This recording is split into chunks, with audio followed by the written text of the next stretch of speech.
Right, here we are, Mr. Pelargonium reporting in today.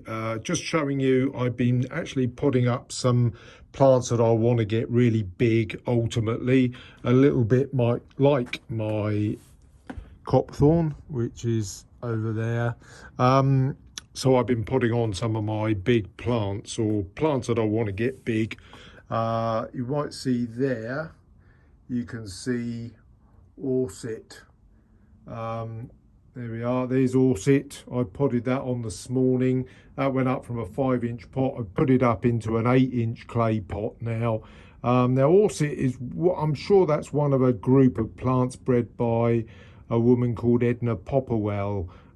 She did a lot of breeding using quercifolium, Pelargonium quercifolium. Quercifolium is an oak reference due to the shape of the leaves of that species. And she did a lot of breeding with crossing them with other species and regals to produce ultimately a sort of scented type plant, sort of cedar type scent, I call them. And with, trying to get a bigger flower. And I love Orset. That's a really good one. Ashby's another one that's pretty decent. I've got a small one of them down the garden. Might as well just wrap out and see that. Bear with Alf the cat. So no.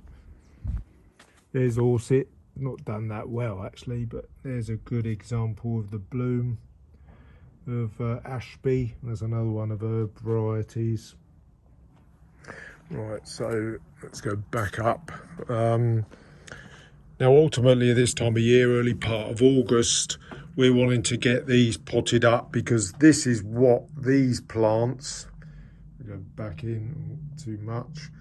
These plants, this is pink habitatum. I potted that up from this 6-inch pot. It's gone up to about a 10-inch bell pot, so it's a bit smaller at the base. But that's, that's going to grow well now for the remaining 6 to 8 weeks of the summer. And that'll put on a decent bit of growth. I'm going to enclose after this a picture of the one at Fibrex, which I took earlier in the year, which I hopefully want to get to. I love growing big plants. This is pink Capricorn or pink capitatum, if I didn't mention it already. And now I love getting really, really big growing pelargoniums. They can look fantastic.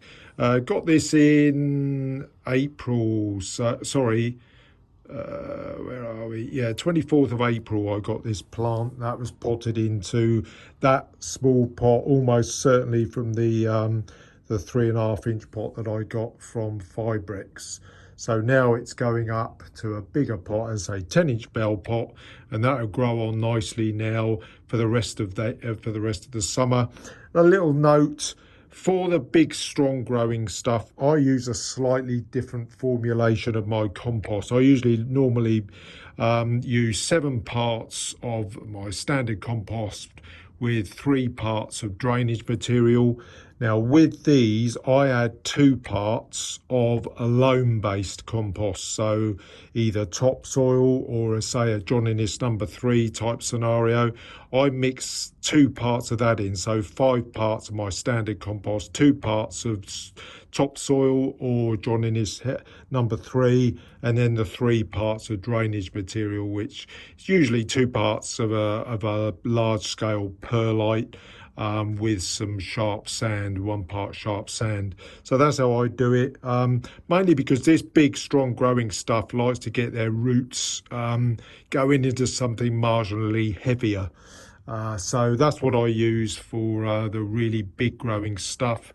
I mean, this plant, this pink habitatum, pink Capricorn, was absolutely really tight in this pot. I mean, it's been in there for 3 months, so it was ridiculously tight. I had to break it out a bit, but that'll do well. That'll grow on quite nicely in that plant for now, in that pot, in this 10-inch bell pot from now on.